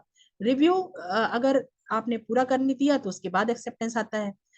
AQR एक्सेप्टेंस होने के बाद जब नेक्स्ट ईयर का आप फाइल करते हैं AQAR, तो उस AQAR में एक पर्टिकुलर जाकर के रुक जाता है पूरा पूरा ब्राउजर। वो कहते हैं कि आपने whether you have uploaded the previous AQAR और नॉट, इफ यस तो शो द वेब लिंक। तो इसका मतलब ये है कि जो जो AQAR हम लोग अपलोड करते जा रहे हैं उसको भी हमारे इंस्टीट्यूशनल वेबसाइट पर देखना चाहिए। तो जो पीछे कितने भी सालों के आपने AQAR सबमिट किए हैं वो AQAR आपके वेबसाइट पर शो होने चाहिए। इसके अलावा अगर आपके यहाँ कोई एक्रीडिशन हो चुका है तो उसकी SSR रिपोर्ट भी आपके वेबसाइट पर शो होनी चाहिए, ये मैंडेटरी है। इसके अलावा एक और कॉर्नर हम लोगों ने बनाया, अपने यहाँ भी बनाया है और जगह भी आप देखेंगे, कि क्राइटेरिया वाइज डिटेल। तो क्राइटेरिया वाइज डिटेल का मतलब ये है कि हर एक क्राइटेरिया में कुछ ना कुछ चीजें नैक की तरफ से मांगी जा रही हैं कि जो कि वेब लिंक के तौर पर हमें अपने वेबसाइट पर दिखाना है। तो अगर आपने क्राइटेरिया 1 से लेकर क्राइटेरिया 7 तक का एक कॉर्नर आपने बनाया है, तो क्राइटेरिया 1 में विभिन्न चीजों में कहाँ पर 1.1 में अगर कोई देंगे, तो इसी तरीके से क्राइटेरिया 1 से लेकर 7 तक का जो डिस्ट्रीब्यूशन है वो भी हमारे वेबसाइट पर दिखना चाहिए, और उससे रिलेटेड जो भी हमें डिटेल्स हैं वहां पर शो होनी चाहिए। इसके अलावा आपके कॉलेज का कोड ऑफ कंडक्ट भी पब्लिश होना चाहिए और आपकी वेबसाइट पर दिखना चाहिए। कोड ऑफ कंडक्ट आपके स्टूडेंट्स के लिए, टीचर्स के लिए, और आपके यहाँ के जो एम्प्लॉयज हैं उनके लिए कोड ऑफ कंडक्ट आप बनाइए अपने कॉलेज का, और उसको वहां पर डिस्प्ले करिए। वो सभी लोगों के पास भी होना चाहिए और सब जगह आपको दिखना चाहिए। इसी तरीके से विजन और मिशन भी NAC ये कहता है कि आपके कॉलेज की वेबसाइट पर, आपके कॉलेज की मैगजीन पर, आपके कॉलेज के विभिन्न जगहों पर विजन और मिशन आपको क्लियरली दिखना चाहिए, और ये चेंज नहीं होना चाहिए। आपने जो एक साल बना लिया उसको ही आप कंटिन्यू करते रहे। इसके बाद आता है SSS, स्टूडेंट सेटिस्फेक्शन सर्वे। ये एक बहुत महत्वपूर्ण फीडबैक का एक लिंक होता है, जो कि हमने आपको अभी बताया था। ये क्राइटेरिया 2 में इसका जिक्र है, और स्टूडेंट्स का फीडबैक लेने के लिए NAC हर साल जिस भी इंस्टीट्यूशन में NAC कराना होता है, वहां पर अपने लेवल पर कॉलेज के बच्चों को मेल पे अपने क्वेश्चंस भेजता है, उसका रिप्लाई लेता है। तो हमें पूरे कॉलेज में जितने भी पढ़ने वाले बच्चे हैं उनकी लिस्ट देनी होती है, NAC में सबमिट करनी होती है। और उसमें क्या क्या डिटेल्स होती हैं, आपका स्टूडेंट्स का नाम, उसका रोल नंबर, उसका यूनिक आईडी नंबर, उसका फोन नंबर, उसका मेल आईडी, ये सारी चीजें आपको NAC में भेजनी होती है। और उन सारे स्टूडेंट्स में से कुछ स्टूडेंट्स को कम से कम 10% स्टूडेंट्स का वो मांगते हैं कि आपके टोटल स्ट्रेंथ का 10% डिस्काउंट उनको मिल जाए। तो ये वाला जो आप अपने कॉलेज पे के लेवल पर अगर आपने SSS की काम कर लिया है, तो वो भी आप अपने वेबसाइट पर शो कर सकते हैं। और स्टूडेंट्स का फीडबैक इसी माध्यम से हम दिखाते हैं। इसके अलावा भी फीडबैक जो NAC है वो आपसे अपेक्षा करता है कि आप महाविद्यालय में स्टूडेंट्स का फीडबैक लें, अपने एम्प्लॉयज जो आपके अंडर में काम कर रहे हैं उनका फीडबैक लें, स्टेक होल्डर्स का फीडबैक लें, और अपने जो आपके एम्प्लॉयर हैं जो जिन्होंने आप किया है उनका भी फीडबैक लें। तो 3-4 पॉइंट्स पर वो फीडबैक का डिमांड करता है, और उसी हिसाब से नंबर भी आपको मिलते हैं। अगर आपने चारों कर लिया होता है तो उसमें पूरे मार्क्स मिलते हैं। इसके साथ ही वो एल्यूमिनाई कॉर्नर की भी उम्मीद करता है कि आपकी वेबसाइट पर शो होना चाहिए कि एल्यूमिनाई का आप एक्टिव हैं, उसका रजिस्ट्रेशन नंबर, उसका जो आपका जो फीस वगैरह अगर आपने कुछ डिस्प्ले की है, मीटिंग की रिपोर्ट, ये सारी चीजें आपकी वेबसाइट पर शो होनी चाहिए। इसके साथ ही प्रोग्राम आउटकम और कोर्स आउटकम, इसके बारे में अभी आप जब आगे पढ़ेंगे तो आपको मालूम पड़ेगा कि क्राइटेरिया 1 में प्रोग्राम आउटकम और कोर्स आउटकम की डिमांड NAC करता है। और अब ये वो बहुत कठिन काम नहीं रह गया, क्योंकि आपकी जो एफिलिएटेड यूनिवर्सिटी है, चाहे जैसे लखनऊ यूनिवर्सिटी है या कोई और यूनिवर्सिटी, जो कि NAP के अंतर्गत मैंडेटरी रूप से हर एक कोर्स का, हर एक प्रोग्राम का आउटकम उसने अपने सिलेबस में डाल रखा है। तो उनको आप जो चुनिंदा आपके कॉलेज में कोर्स चल रहे हैं, आपके कॉलेज में जो प्रोग्राम चल रहे हैं, उनको कंपाइल करके आप अपने महाविद्यालय की वेबसाइट पर उसको शो कर सकते हैं। इसके अलावा प्रोसीजर एंड पॉलिसीज हैं जो कि क्राइटेरिया 4 में आती हैं। उनका कहना यह है कि आप अपने कॉलेज में डेवलपमेंट के लेवल पर आपकी क्या पॉलिसी और प्रोसीजर प्रोसीजर रहता है, ये सभी को देखना चाहिए। ये पार्टिसिपेटरी है या फिर आपके कोई और पॉलिसी आप इसके तहत लगाते हैं, उसको एक शॉर्ट रिटन फॉर्म में करके आप इसको वेबसाइट पर शो करिए। ये सभी को पता होनी चाहिए कि आपके कॉलेज में डेवलपमेंट के लिए क्या प्रोसीजर और पॉलिसीज चलाई जा रही है।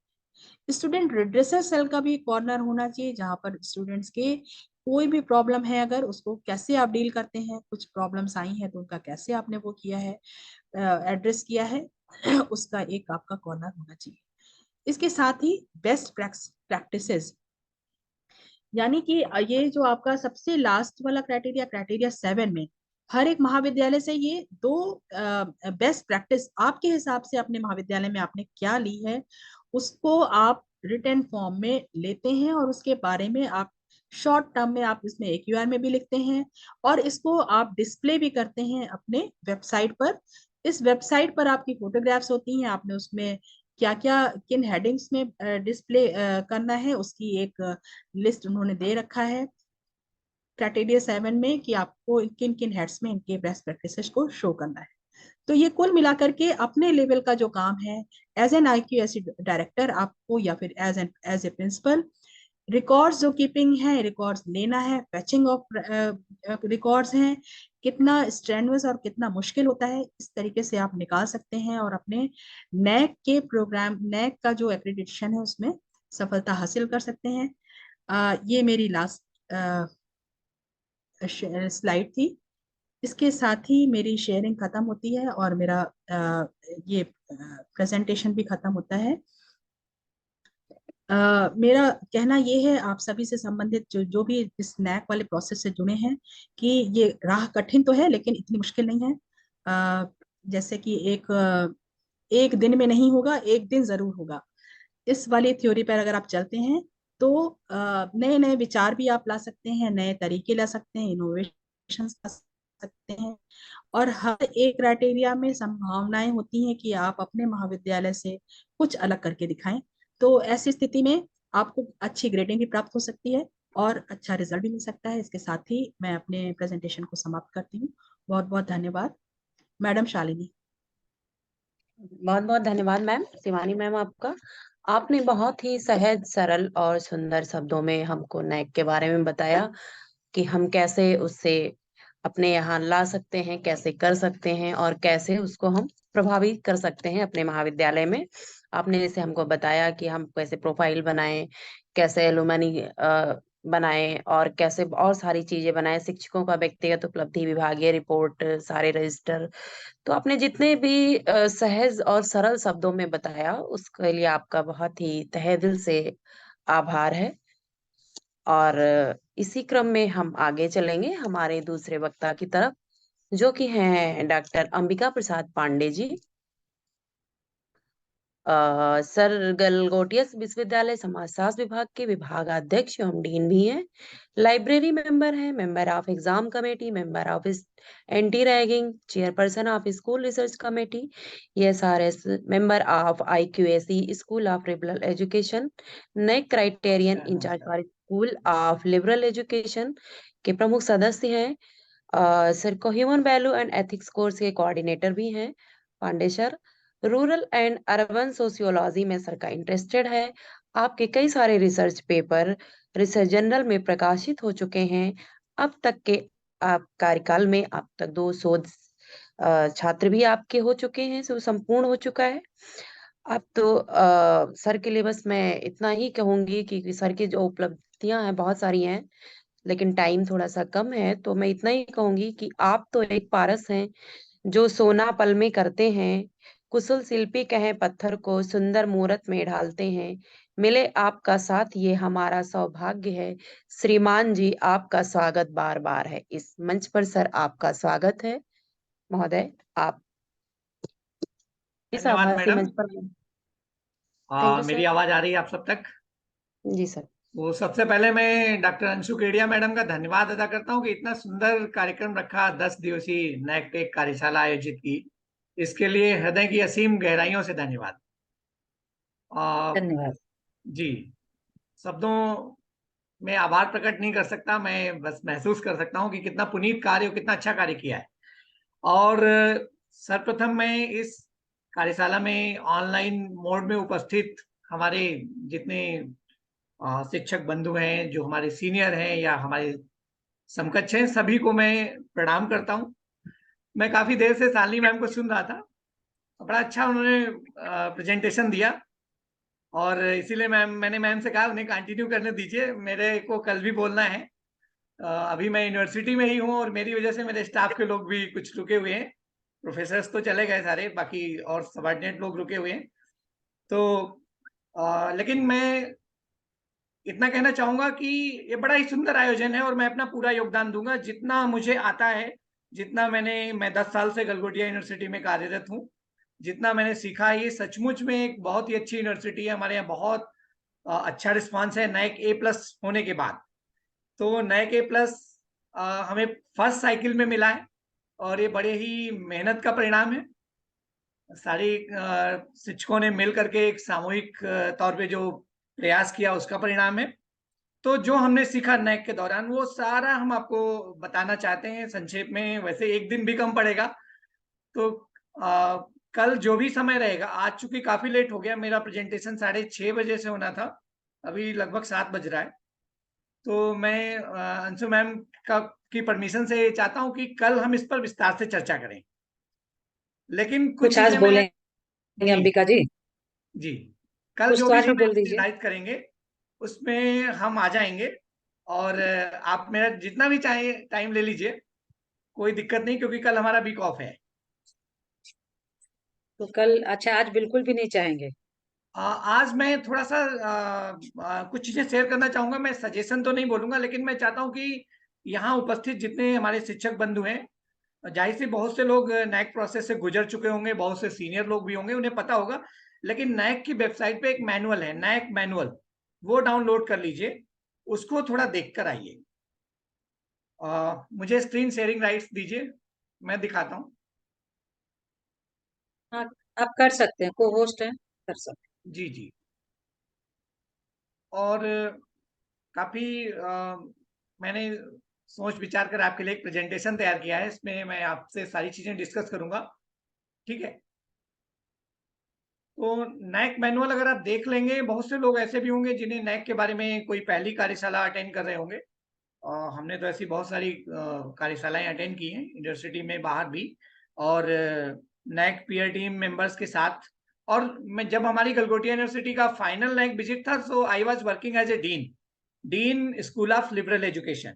2 साल पहले से मैं एज ए डीन काम कर रहा था, अभी मैं as a associate dean and head of the department हूँ, अभी कोई और डीन है। तो हमने वो सारे मोमेंट्स फेस किए हैं, टीम को फेस किया है, प्रेजेंटेशन दिया है बोर्ड रूम में, फिर डिपार्टमेंट में सारी फाइल्स दिखाई हैं, सारी फाइल्स बनाई हैं।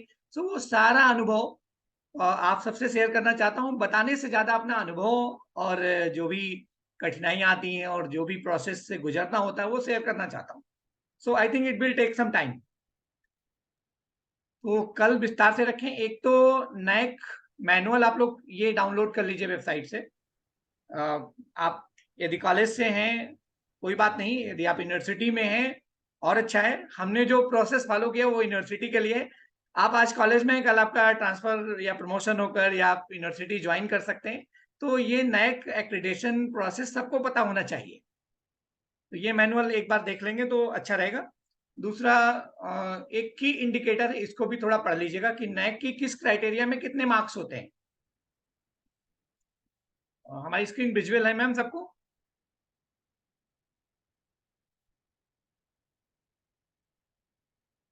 हेलो, हाँ सर। मेरी स्क्रीन विजुअल नहीं है यह या है? विजिबल है, विजिबल है, लेकिन राइट। तो अक्सर हमें पता नहीं होता है हम कि किस क्राइटेरिया में और किस सब क्राइटेरिया में कितने मार्क्स हैं। तो डॉक्यूमेंटेशन प्रोसेस पे भी हमें उस हिसाब से फोकस करना पड़ेगा। आप देखिए, क्राइटेरिया 1 के लिए 100 मार्क्स है। ये प्रोसेस में जो आपको बता रहा हूँ यूनिवर्सिटीज के लिए है। डिग्री कॉलेजेस चूंकि यूनिवर्सिटीज से अफिलिएटेड होते हैं तो उनके लिए दूसरा पैरामीटर है। ज्यादा अंतर नहीं है, थोड़ा अंतर है। और वेट करिए 2 मिनट। ठीक है। और इस फ्लोर की लाइट और वाईफाई बंद नहीं होना चाहिए। सो 15 minutes at least. Teaching learning process में आप देखिए, टीचिंग लर्निंग एंड इवेल्युएशन, इसमें 350 मार्क्स है। देन जिनमें कमिंग टू आपकी द पहली पहली पीपीटी है, थोड़ा जी मूव करिए इसको, नेक्स्ट स्लाइड तभी शो हो पाएगी। जी पहली क्राइटेरिया 1 में स्लाइड है। आप देखिए, there are 150 marks for the universities. Autonomous college के लिए भी 150 मार्क्स है, एंड जो अफिलिएटेड कॉलेजेस हैं उनके लिए 100 मार्क्स है। सो ये वेरिएशन हमारे लिए जरूरी है जानना। And this is available in NAAC website, मैंने अलग से कहीं से नहीं लिया है। This is latest and updated document. तो ये जरूरी है सबके लिए। आप लोग स्क्रीनशॉट ले लीजिए, मैनुअल में मिल जाएगा, आप वहां से भी ले सकते हैं। सो एक प्राइमरी गो थ्रू कीजिए, और एक प्राइमरी इंफॉर्मेशन के साथ रहेंगे तो अच्छा रहेगा। हमें थोड़ा सा समय मिल जाएगा मेन चीज पे फोकस करने के लिए। तो क्राइटेरिया 2 में अगर आप देखें, टीचिंग लर्निंग प्रोसेस में there are 350 marks for affiliated colleges. Ambika sir, जी स्लाइड्स मैडम। मूव नहीं हो रही हैं। अगर आप नहीं पॉइंट्स हो रही बता है? रहे हैं तो हाँ, slides let me please. Check.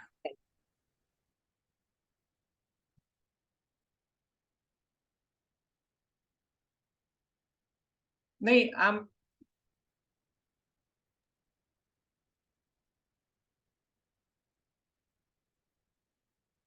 अभी पहली ही स्लाइड है स्क्रीन पे, मूव नहीं हो रही। आप देखिए ये डॉक्यूमेंट। आप इसको नेक्स्ट पे लाइए, स्लाइड जी चेंज जी। कीजिए, इज इट राइटिंग। विजिबल? हाँ अब ठीक है, ओके। हाँ, थैंक यू। सो इसको आप लोग थोड़ा सा ध्यान में रखते हुए एक्रीडेशन प्रोसेस की तैयारी करिए। मैं नैक पे बहुत ज्यादा चर्चा न करके, क्योंकि ये सारा डॉक्यूमेंट आपको मिल जाएगा, आप पढ़ लेंगे, बहुत सारे लोग आपको बताएंगे, जनरल बातें बताएंगे। मैं आपको वो बातें बताऊंगा जिससे आप अपने महाविद्यालय के लिए A+ लेकर आए। एक्रीडेशन प्रोसेस में वास्तव में क्या क्या समस्याएं आती, व्यवहारिक कठिनाइयां क्या आती हैं, उन पर बात करना मेरी समझ से ज्यादा फ्रूटफुल होगा, instead of talking about the general things and the things which are commonly accessible for all. So ये सारी चीजें मैं कल मेरा फोकस रहेगा। I will start from criteria 1 and 1.1.1 and I'd like to deliver my lecture on how to derive vision mission. Vision mission आपको university देती है, आप पढ़ लेते हैं, आपको COPO, program outcomes, course outcomes, सारा सिलेबस मिल जाता है, आप एफिलिएटेड कॉलेज में हैं, आपको कोई मेहनत नहीं करनी पड़ती। लेकिन कल को जब आपका यूनिवर्सिटी में अपॉइंटमेंट हो जाएगा, आपके लिए सारी चीजें नहीं होंगी। यहाँ बहुत सारे लोग ऐसे भी हो सकते हैं जो यूनिवर्सिटी में होंगे। तो मैं आपको ये भी बताऊंगा कि प्रोग्राम आउटकम्स कैसे डिराइव करें, COPO कैसे बनाएं, विजन मिशन कैसे बनाएं। ठीक है, वहां से स्टार्ट करेंगे। Then I will be coming to last sub criteria 1.4.1 and 1.4.2, students feedback and stakeholders feedback of all stakeholders and its implementation to the curriculum. So basic focus will be on criteria 1 and its sub criteria. I would like to quickly go through my slides.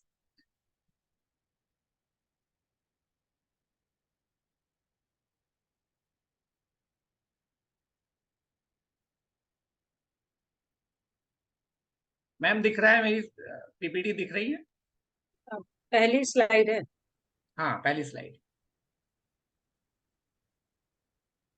So starting from what is NAAC, then accreditation process, then benefits, sub criteria wise marks, then 1.1.1 यहाँ मेरा focus रहेगा। I will limit myself, क्योंकि ये limitless and I think 10 दिन कम पड़ेंगे अगर हम इस पर विस्तार से बात करेंगे। सो I'd like to focus on criteria 1 and its sub criterias. 1.1 is curriculum design and development. So we'll start from here. Is it okay, ma'am? Yes okay. तो कल Yes. इट मीन्स इसके अलावा कितने अभी बजे मैंने से देखा आप? कि सालनी मैम बात कर रही थी कुछ कमिटीज की, कुछ फाइल्स की। सो आई थिंक अगर आप यूनिवर्सिटी में हैं तो आपको कम से कम 150 टाइप्स फाइल बनानी पड़ेंगी यदि आप A+ चाहते हैं। महाविद्यालय के स्तर पर चूंकि आपको यूनिवर्सिटी से बहुत सारी चीजें मिल जाती हैं, बहुत सारी रिस्ट्रिक्शंस नहीं है, तो उनमें से कुछ चीजें आपके लिए कम हो सकती हैं, but you should prepare yourself for the accreditation process, having imagination in your mind that you are working in university. जो भी महाविद्यालय में कल वो यूनिवर्सिटी में जाना चाहेंगे, तो उस नजरिए से आपको NAAC की तैयारी करनी है। तो मेरा फोकस तैयारी के लिए रहेगा, ना कि बातचीत के लिए। ठीक है, अब मैं थोड़ा क्षमा चाहता हूं क्योंकि ज्यादा लेट हो रहा है and other people are also bound to stay. Ambika ji, तो जी कल हम मैडम, लोग 5 बजे स्टार्ट करें क्या? नो क्योंकि इश्यूज, 6 आप कोई बजे से टाइम फिर रख एक और लीजिए। भी स्पीकर है कल। यस यस, विद योर आपका ड्यू जो परमिशन। क्राइटेरिया है, आपने ऑलरेडी कहा था इस क्राइटेरिया के लिए आपको ज्यादा टाइम चाहिए, तो आज बेसिकली स्टार्ट भी नहीं हुआ एक तरह से, तो आपको मैं लगता है 1 आवर आप एक्सपेक्ट करेंगे। Yes, so I am quickly trying to show my slides. हमने सोचा है बहुत सारे डिसिप्लिन के लोग होंगे, so yes.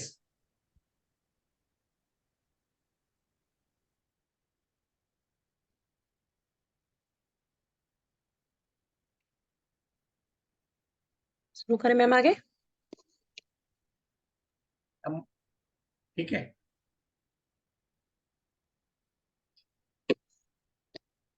I will try to make it bilingual. वैसे हमारे यहाँ तो सारा यूनिवर्सिटी में इंग्लिश में ही है, बट मैं हिंदी में थोड़ा सा पूरा प्रयास करूंगा कि आप लोगों को सब समझ में आए।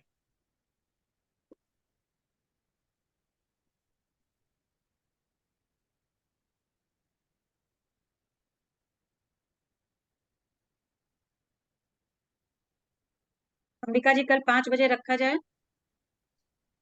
जैसा मैम उचित हो आपके, एक कंसेंसस से मुझे टाइम बता दीजिएगा। मुझे कोई दिक्कत नहीं, आप 5, 5:30 जो भी टाइम रखेंगे। ठीक है, सबसे ठीक है डिस्कस कर लिया जाएगा। जी। तो क्या इसको वाइंड अप किया जाए, उसकी तरफ हम लोग मूव करें? ठीक है, मेरी तरफ से ओके है, बाकी आप देख लीजिए। Okay, please Shalini. तो अगर बहुत बहुत धन्यवाद। शिवानी जी आप हैं प्रेजेंट? हाँ जी मैडम, मैं हूँ। किसी को शिवानी जी से कोई क्वेश्चन करने हो तो शिवानी जी आंसर उसका करेंगी ना? शिवानी जी ओके इस पे? जी जी जी। ओके, और हम लोग अंबिका जी से कल 5 बजे फिर कनेक्ट होंगे, अंबिका जी से फर्स्ट क्राइटेरिया पे डिटेल समझने के लिए। अगर किसी शिवानी जी से देन हैंड रेज कर सकते। ये अंजना रामजीत यादव जी ने किया है hand raise. Yes sir, please बोलिए आपके क्या क्वेश्चन है। अंजना रामजीत यादव। बस 5 मिनट। हाँ, हेलो, कैन यू जी जी here ma'am. Madam, me sir? बताइए। यस क्या मैम, आप मुझे? बताइए। Yes yes. जी, फर्स्ट ऑफ ऑल मैं डॉक्टर अंशु केडिया जी को थैंक्स कहना चाहूंगी कि उन्होंने इतना अच्छा ये प्रोग्राम ऑर्गेनाइज किया है। Thank you so much ma'am. Ma'am actually because हमारे यहाँ मैं ऐसे किसी उसमें एडमिनिस्ट्रेटिव पोस्ट पे तो हूँ नहीं, और हमारी यहाँ का इंफ्रास्ट्रक्चर वगैरह भी इतना अच्छा नहीं है।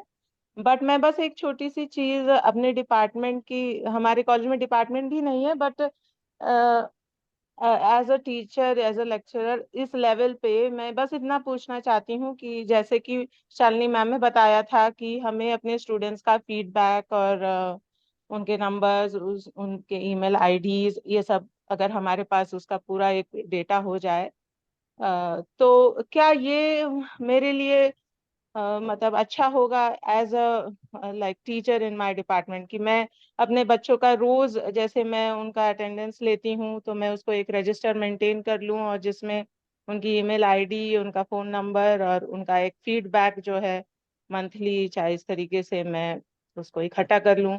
तो ये एक बेनिफिशियल स्टेप रहेगा इस नैक के हाँ प्रोसीजर में। मैडम, जी जी बिल्कुल रहेगा। डिपार्टमेंटल फीडबैक भी हम लोग ले सकते हैं, लेकिन ये रेगुलर बेसिस पे बिल्कुल आप मंथ वाइज ना लेकर के, अगर आपके यहाँ सेमेस्टर वाइज है तो एक सेमेस्टर का आप फीडबैक ले सकते हैं, और एक सेमेस्टर का फीडबैक लेकर के उसका रिकॉर्ड आप रख सकते हैं।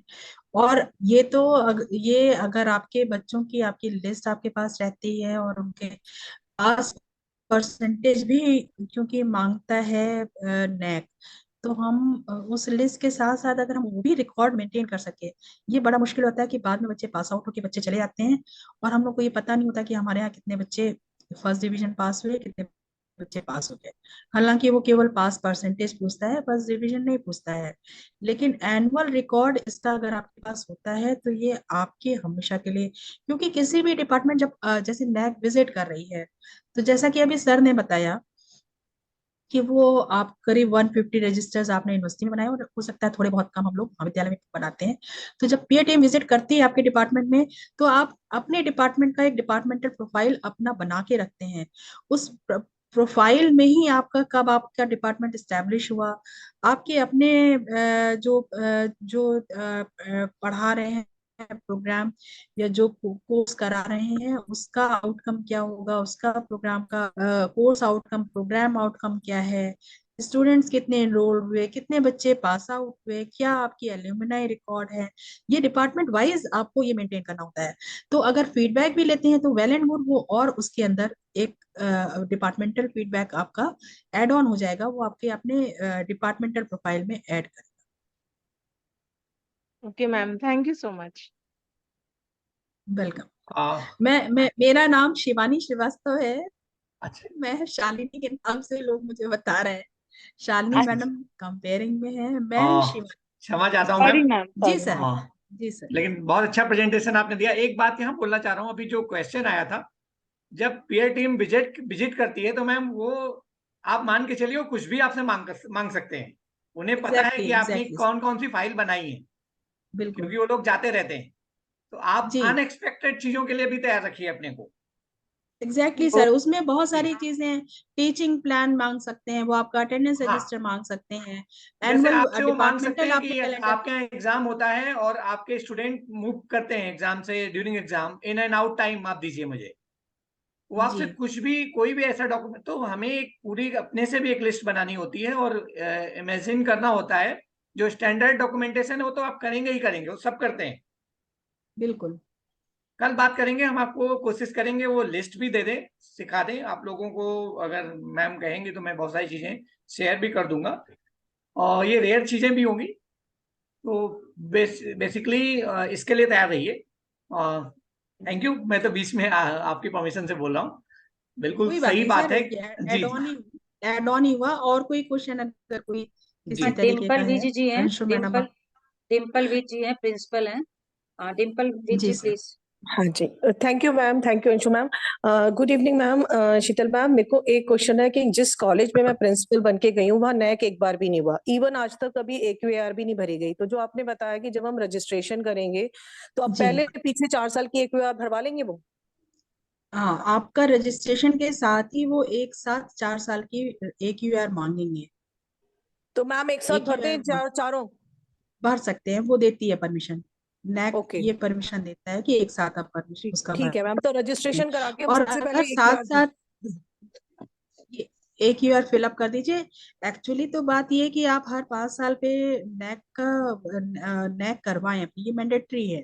मैम मैं लेकिन जिस होता कॉलेज में ये है कि प्रिंसिपल बन कई के बार गई हूँ हम वहाँ लोगों नहीं के हुआ। यहाँ भी मैं अभी अभी प्रिंसिपल बन के गई हूँ, उस नहीं कॉलेज में हुआ। आज तक ये कभी बात नैक तो नहीं हुआ, AQAR भी नहीं भरी गई। कई नहीं, कई कई मैडम, कई कॉलेजेस ऐसे हैं, एक आप ही नहीं, बहुत सारे कॉलेजेस हैं। नैक हुआ ही बहुत कम कॉलेजेस में है एक्चुअली। तो इसके पीछे की थोड़ी बहुत जो झिझक है वो मैंने बताया, वो सिर्फ ये है कि बहुत सारा काम है, नहीं हो पाएगा ऐसा सोचते हैं लोग, लेकिन ऐसा मुश्किल भी नहीं है एक्चुअली। तो देखिए, ये जो नैक की रिक्वायरमेंट है वो मैंने आपको बताया था, या तो 6 साल पर या 2 कॉन्सिक्यूटिव ईयर्स आपके यहाँ पासिंग बच्चे हों मैम वो तो स्टूडेंट के। 57 साल पुराना कॉलेज है, हाँ तो 57 साल पुराना कॉलेज है, जी लेकिन तो नैक नहीं हुआ वहां पे। हाँ हाँ, कभी AQAR भी नहीं भरी गई, वेबसाइट भी मैंने हाँ ही जाके बनवाई है, सारा काम मैंने ही कराया है वहां। अब वो तो बस नैक में बस AQAR बस चाहिए 4 साल की। आप AQAR भर दीजिए, AQAर बहुत सबमिट कर दीजिए। एनर्जेटिक हैं डिम्पल और विज अगर मैडम, बहुत कुछ कर लेंगी। बहुत नहीं, बिल्कुल कर एनर्जेटिक। लेंगी मैडम, अगर आप चाहें तो पिछले 4 साल के बेसिस पे आप तुरंत ही IIQA भर के और SSR सबमिट करके नहीं नैक वो तो आप मैं करवा मैम कर सकती लूंगी, हैं। SSR वगैरह इसके लिखनी लिए सब मुझे परमिशन आती है। देते हैं मैंने अपने कॉलेज में जी 2014 का नैक कराया है और मैं उसकी मेंबर ही हूँ। लेकिन ये जो जी। AQAR वगैरह भरने का प्रोसेस है ना, एक साथ बस वो ले लें तो हम मैं 4 साल की भर के करवा दूंगी। ले लेंगे मैडम, ठीक है। आप एक बार उनको एक्चुअली, तो आपका रजिस्ट्रेशन के बाद आपके कॉलेज की तरफ से वो मेल आपकी खुल जाती है, जिसमें सबसे नीचे देखिएगा कि हेल्प डेस्क और वो लिखा हुआ है। आप तुरंत उसका साइमल्टेनियसली वो आपको क्वेरी का आंसर देते हैं। तो कोई भी क्वेरी आपकी कॉलेज की तरफ से आप तुरंत भेजिए, वो विद इन 1 और 2 डेज उसका आंसर दे देते हैं। ये नैक ने बहुत अच्छा उनका दे रखा है। और उनकी प्रायोरिटी, अगर आपकी हाई प्रायोरिटी है तो हाई प्रायोरिटी पे वो देते हैं, मीडियम, इस तरीके से प्रायोरिटीज हैं, तो उस पे भी आप नैक से डायरेक्ट कम्युनिकेशन करके अपने सवाल पूछ सकते हैं और आंसर ले सकते ठीक है, thank you ma'am, thank you so much. हैं। Okay, thank you. Welcome. Any more question? कोई क्वेश्चन नहीं लग रहा है मैम कि अभी और अब किसी का है। अब नहीं है, Shalini ji continue. Okay ma'am, thank you. बहुत बहुत धन्यवाद एक बार पुनः मैम आपका। उतर गया आसमां से परिंदा तो घर जाएगा, 4 बातें करेगा और कई किस्से सुनाएगा। तूफान ही मजबूती भरते हैं पंखों में सबके, सबक छोटा सा होगा लेकिन सबके काम आएगा। शिवानी मैम के लिए लाइनें थी। और थैंक यू एंड वेलकम। इसी क्रम में हम आगे बढ़ेंगे और धन्यवाद ज्ञापन के लिए मैं डॉक्टर रमेश यादव जी को बुलाना चाहूंगी कि सर आप धन्यवाद ज्ञापित करिए।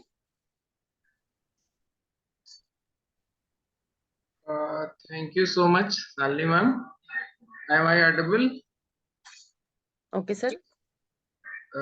सबसे पहले तो प्रोफेसर शिवानी श्रीवास्तव मैम को बहुत बहुत बधाई कि एक बहुत ही अच्छा व्याख्यान क्राइटेरिया 1 से रिलेटेड हम सबको आज सुनने को मिला।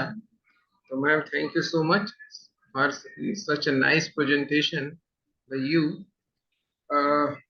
जैसा कि औपचारिक धन्यवाद ज्ञापन की जिम्मेदारी मुझे प्रदान की गई है, professor Shivani Srivastava ma'am, director IQAC department of home science, Netaji Subhash Chandra Bose college, government college, Lucknow से हैं। मैम ने क्राइटेरिया 1 से रिलेटेड सारे एस्पेक्ट्स को कवर किया है, जिसमें स्टेप 1 से लेके स्टेप 6 तक की बातें बताई। आपने पर्सनल प्रोफाइल से लेके departmental profile, alumni records, parent teacher meeting, geo tag photographs, committee records हम कैसे रखेंगे और कमेटीज के बारे में विस्तार से चर्चा की।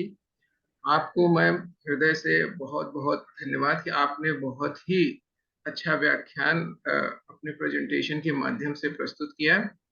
और यहाँ पर उपस्थित सबसे पहले मैं प्रोफेसर अंशु केडिया मैम को धन्यवाद देना चाहूंगा कि उन्होंने इतना अच्छा प्रोग्राम, जिससे हम सभी रोज लाभान्वित हो रहे हैं। निश्चित रूप से हम सभी को नैक में जाना है, कुछ लोग नैक करा चुके हैं, तो ये हम लोगों के लिए एक आई ओपनर प्रोग्राम के लिए है कि हम लोगों को बहुत कुछ सीखने को मिल रहा है। तो thank you so much ma'am. और यहाँ पर उपस्थित वरिष्ठ शिक्षक साथी एवं समकक्ष शिक्षक साथी सभी का हृदय से बहुत बहुत धन्यवाद। Thank you so much. बहुत बहुत धन्यवाद सर आपका। सत्य ही कहा है कि ज्ञान लेने और देने की कोई समय सीमा नहीं होती है। हम इसको समय में नहीं बांध सकते हैं, लेकिन व्यक्तिगत जीवन की और भी कुछ समस्याएं